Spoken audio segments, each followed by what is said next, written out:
ciidamada Soomaaliya maanta shanta salaadood ninka dukada oo la arko inuu ahlu salaad uu yahay inta loo yara leeyahay taliyaasha qaar rag badan la soo xiriiray hadda salaada dukato ninka ciidanka ah maanta salaada dukada iska dhaf wax kale yuusan samayn salaada hadii lagu arko asagoo shanta salaadood dukanay inta lagu caalay adiga maxaa ka qaldan margii yaraayad ku jirtaa salaadaada waa badatay marka dad Soomaaliya salaalaha misdad waa dadka Soomaalida laakiin fikir kale ku shaqeynaya leedahay of course shan sano waxaan u xirnaa waxay ahayd ayaga inaan u taliyo kuwan al-shiqaaq ina anigu madaxweyne u noqdo maamulay ahay waa gartay waxaan diidoon u xirnaa saas ahayd hadii marka anigu aan haynin macnaha ayaga kuwan xiriir la leh gaalada xiriir la leh ayagan maamul ilaah waa gartay macnaheedu taas wuxuu yahay wax in hala ekaatay aniga amaankayga ilaahan uu tala saartay waa aad ka baqayso in hala ekaatay Allahu ahq an akhsha ilaha haqu la inaan ka cabsan dawlad ku wadata iyo sirdoon ku watana ma jiraan waa soo bixi lahayn 3 sano iyo baraan Allah ku jirnaa waa taa Sufyaan dawladda Soomaaliyeed waxaad ugu wacday al-shiqaaq halka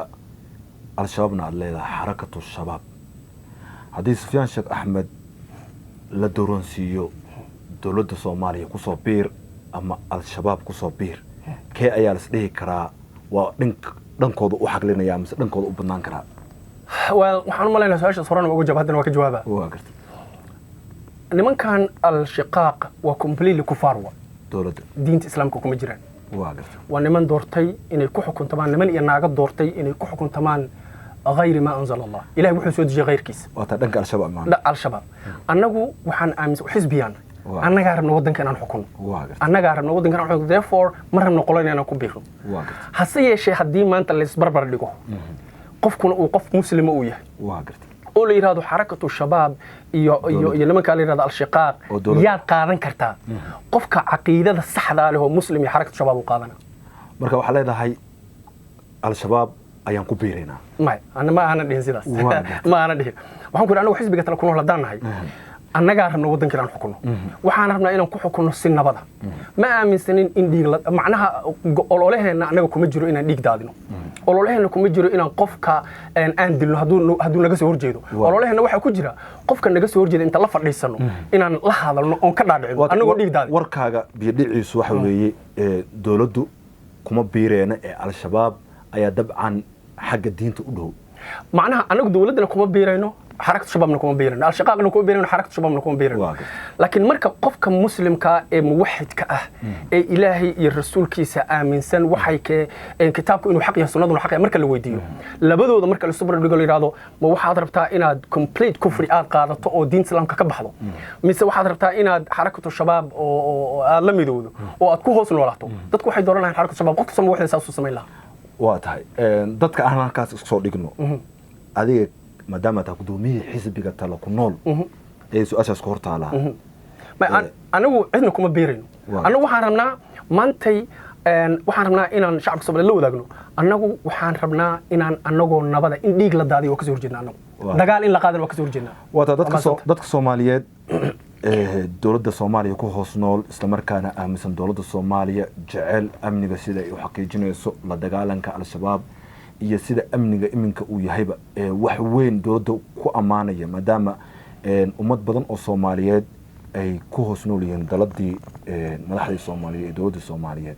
dadkaas maxay ka aaminsantiin ururkeena wali baasha horta aad u mahadsantahay marka hore waxaan rabaa inaan xaqiijiyo marka horeeto maantay Soomaaliya waxay u dhisan tahay qabyaaladii ku dhisan tahay dadkan aad maqashay la leeyahay amaani ku leeyahay waa qabiilo nool oo qabaa'ilkaas is xukuma waxa tusaale ku siinaya maantay qabaa'ilka qaar ko dawladda xataa kama amar qaataan soo wax dawladda ku hoos nool wax al-shaqaaq ku hoos nool ma jiraan al-shaqaaq waa group loogu talagalay waa groupyo isku yimid diinta islaamka inay la dagaalamaan haday isku xanaaqaana ninba meeshiisu fadhiista waxayna ku salaysan yihiin qabyaaladii ku salaysan yihiin waxa kaloo cajiib leh dad badan oo waxa jira maantay Soomaaliya oo oranaya war dawladii waa in ku raacsanahay inay ku faar yihiin laakiin shacabka ha gaalaysiinina shacabkaani waa masaakiin marka waxaan ku nirahnaa dadkaas adigana hadda aan rabaa inaan kaaga jawaabo haddii dawladdu ay tahay dawla kaafira oo lagu kufrisiiyey in ay diinta islaamka ka baxeen oo ay weli ka yeesheen Mareykanka iyo gaaladii ay tawalli ku sameeyeen weli ka yeesheen oo aayadda quraanka ay gaala ka dhigayso iyo aayado kale fara badan ninkii dawladda weli ka sii yeeshaana la mid waa isku xukumo marka waxa leedahay dadka Soomaaliyeed ee dawladda aaminay waa gaalo kufaar waa dadka qofkii dawladdaas al-shiqaaq ee kufaarta qofka raacsan taageersan ku qanacsan u shaqeeya u ololeeya ayagu ku xukun yahay waa gaal inna lillahi waxa hartu naga dhaadhicin maya hada waxa la rabaa mataqana wari baashe waxa la rabaa ilaahay aayaadkiisuna in la dhageysto iyo xadiis rasuulka sallallahu alayhi wasallam aqliguna uu shaqeeyo la rabaa hadaa tiraahdo ninka xukuma dawladdan al-shiqaaq waa gaal ninka askariga waa say ugu reebay ninka asaga taageerayo oo maanta oo dhan la taagan waa isku mid waay hadde maxay kala duwan yihiin labadan ninna waa ninkii fiiri labadooduba jaranjaro waa ninkan waxaa soo dirsaday oo u shaqeeya gaaladii Mareykanka waa gartay kanina kan uu sii shaqeeya waa gartay xukma nafsi shay waa labadooda isku xukun waa tahay dawladda gabagabadii waraysiga aan la yeelanay Sufyaan Sheekh Axmed ayaan soo gaarnay Sufyaan dadku inta badan waxay soo qoraan ninkan inta badan waxa aragnaa asagoo dawladda dhaliilaya isla markaana mar walba dawladda Soomaaliyeed wax ka sheegaya inta badan hadaladiisa waxa loo xaqliyaa ay leeyihiin in uu taageero u yahay ururka al-shabaab ninkan maadaama wadankii Soomaaliyeed uu soo joogin wadan kale uu joogo ma FBI-da Mareykanka ayaa amnigiisa sugtay oo sidaas ayuu xiriiraha hoose la leeyahay CIA-da oo sidaas ayaa ninkan waa nin sirdoon ah maxaa dadka ugu jawaabi lahayd waxa weeyaan sidaan hadda ku sheegay macnaha nimankan al-shiqaaq waxay isticmaalaan cay waa gartay waxaa tahay khawaarija tahay takfiira tahay shabaaba ku jirtaan annagoon intaas midna ahayn shabaab kama tirsanin ma naqaano takfiir ma nihin khawaarijna ma nihin ilaahayna naguma tilmaamin ayaguna nama qabadsi kara waxaa kaloo sidoo kaleeto aanan xiriir la lahayn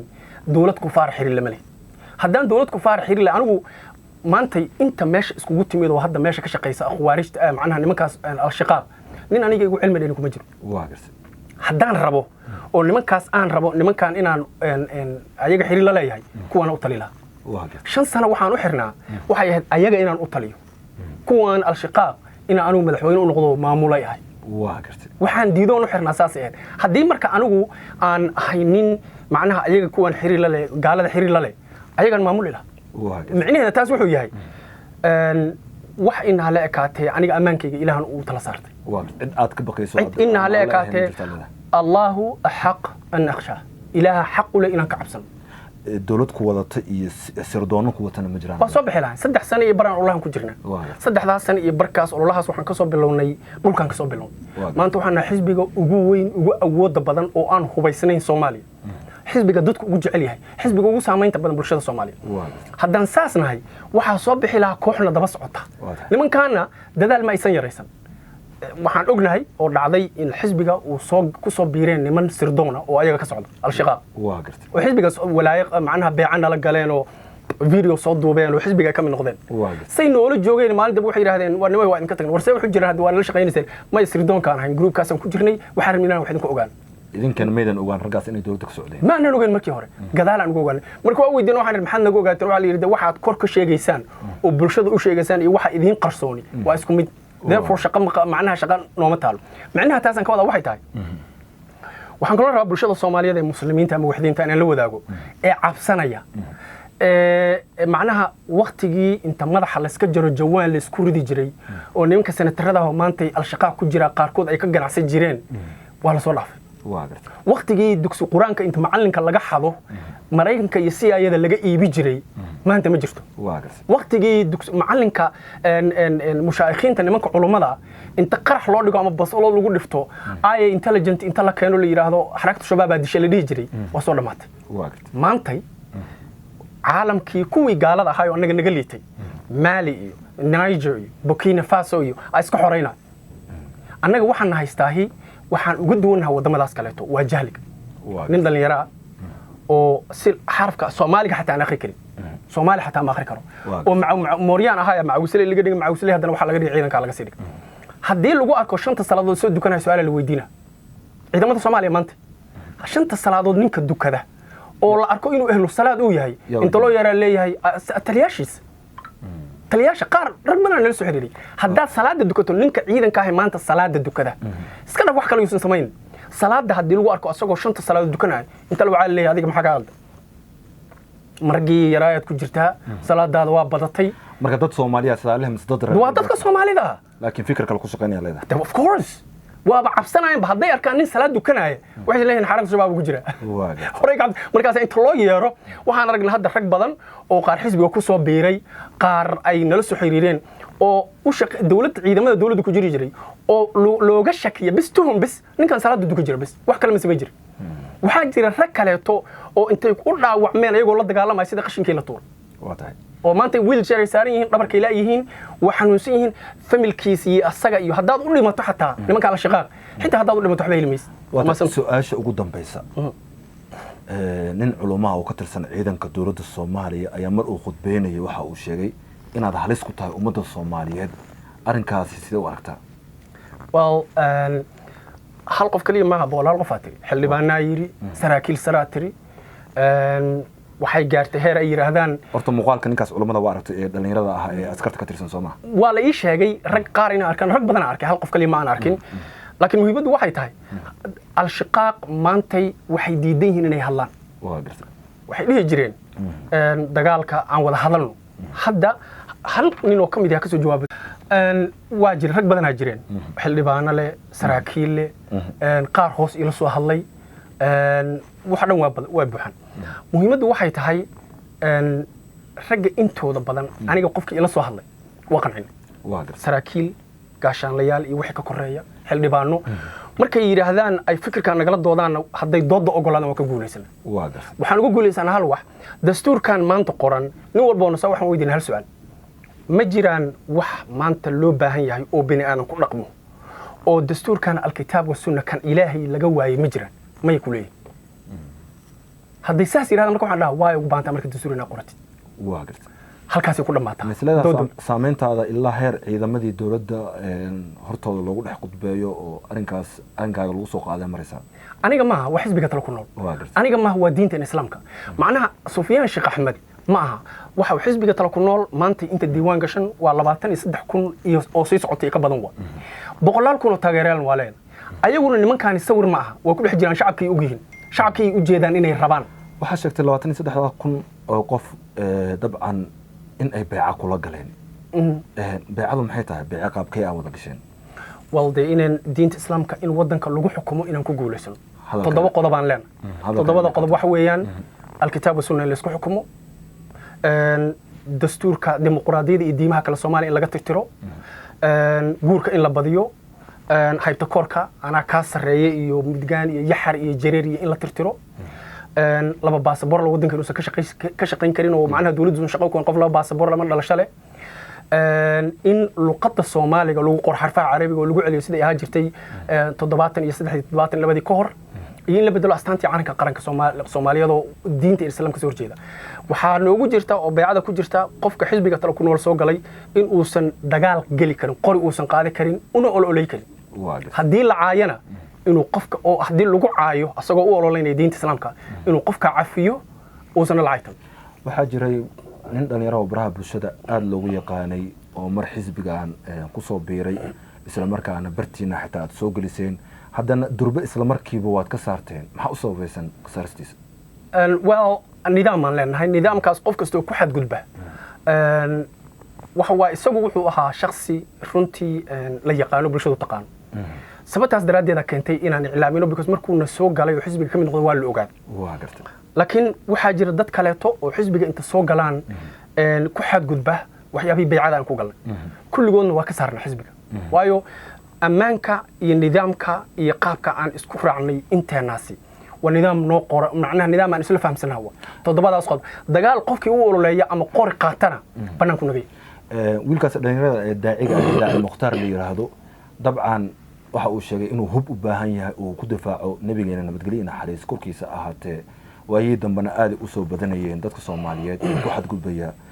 nabigeena nabadgelyo naxariis korkiisa ahaatee nabiyullaahi maxamed sallallahu alayhi wasallam dadku waxay leeyihiin arrinkaas dartiisa ayaa ururka loogu saaray maadaama yiri hub baan u baahanahay oo nabiga ku difaaco oo qofkii wax ka sheegaba well macnaha waxa la rabaa nidaam jira waa gartay waddankeena maantay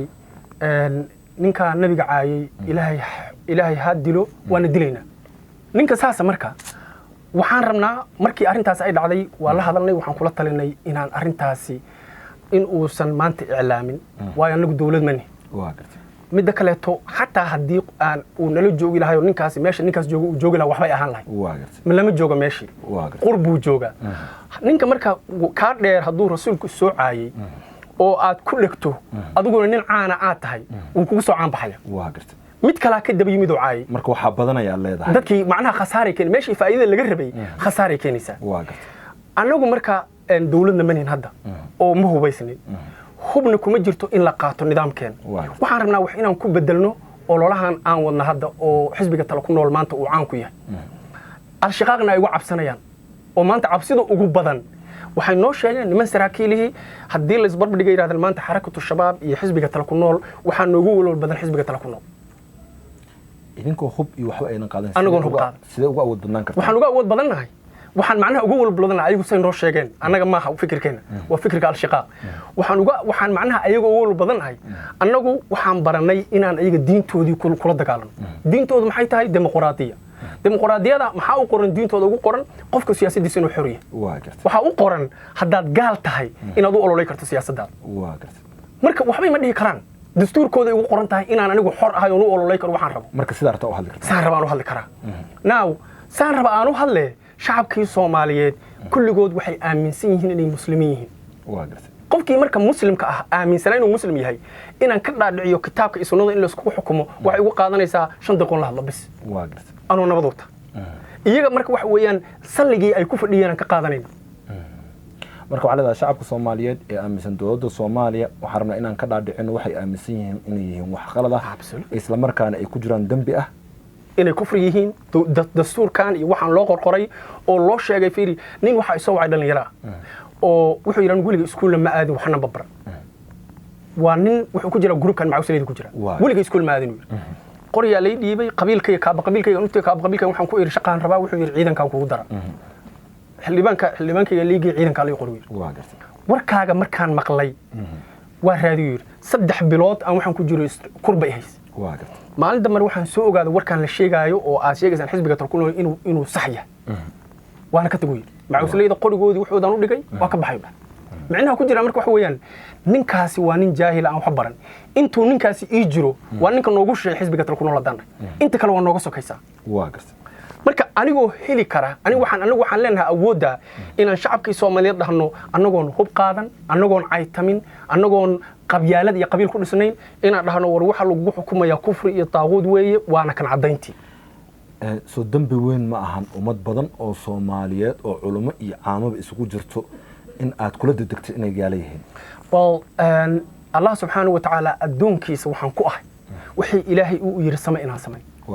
haddii Allah subhanahu wa ta'ala uu ugu yeeray kufaar inaan ugu yeero waajib saaran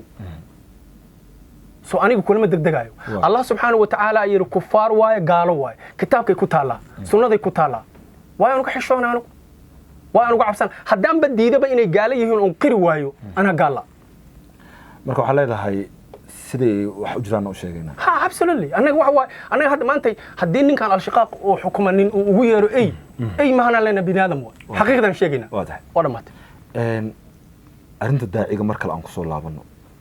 waxa sheegtay qofkii nabiga ku xadgudbo qof baraha bulshada saameyn ku leh oo aan markuu ka hadlo kale in uu ku soo helayo awood kale ah in dad kale ay sidaas oo kale nabigeena naxariis sallallahu alayhi wasallam in marka taas loogu xadgudbo marka xisbigeena ninka dhalinyarada daaci muxtaar inaad la hadashaan oo gaar oo la fadhiisataan oo aad tiraahdaa warniyahu bal ka joog arimahan oo aad ka wacyi gelisaan maxaad ku diideen horta awal waxaan rabaa inaan u duceeyo daaci muxtaar ilaahay khayr badan ha siiyo waa rajul saalix weeyaan ilaahay ha barakeeyo ilaahay khayr ha siiyo macnaheedu inuusan xisbiga tala ku nool ku jirina macnaheedu maaha inaan nacabnaa walaalkeen waa shaqada aan hayno oo kale haya ilaahay ha barakeeyo hase yeeshee waxaa miiska saaran ammaanka iyo isfahanka inta qof ee xisbiga tala ku nool ka mida oo maanta 23 kun ka badan sii maraya walaalka waa la hadalnay saan baraha bulshada ku sheegaba hase yeeshee isaga saasaa la qurxoonaatay sidii la qurxoonaatay marka hadday saas tahay waxaa dantu qasabtay nidaamkaas aan beecada ku galnay haddii bannaanka qofka uga baxo inaan kala baxno oon saa isku dayno laakiin walaalkaas waa walaal saalixa waxaan u naqaanaa inuu yahay nin muslimo oo muwaxida waa nin khayr badan waa nin dhallinyaraa waxaan rajaynaynaa insha allahu ilahay inuu ka abaalmariyo shaqadiisa waa tahay daawadayaal guud ahaan intaas ayaan kusoo gabagabeynaynaa waraysigii aan la yeelanay Sufyaan Sheekh Axmed oo dadka badankii u yaqaanaan Taakeye haddii ilaa iyo dhamaadka muuqaalka aad nala joogto daawada waxaan ku leeyahay waad ku mahadsan tahay la joogistaada haddii aad nagu cusub tahayna waxaan si xushmad leh kaaga codsanayaa inaad nagu soo biirto sidoo kale balanteenu waa idinkoo muuqaalkan meel sare gaarsiiyo wixii aragti ah halkaa hoose commentiga nagula wadaaga waa mahadsantiin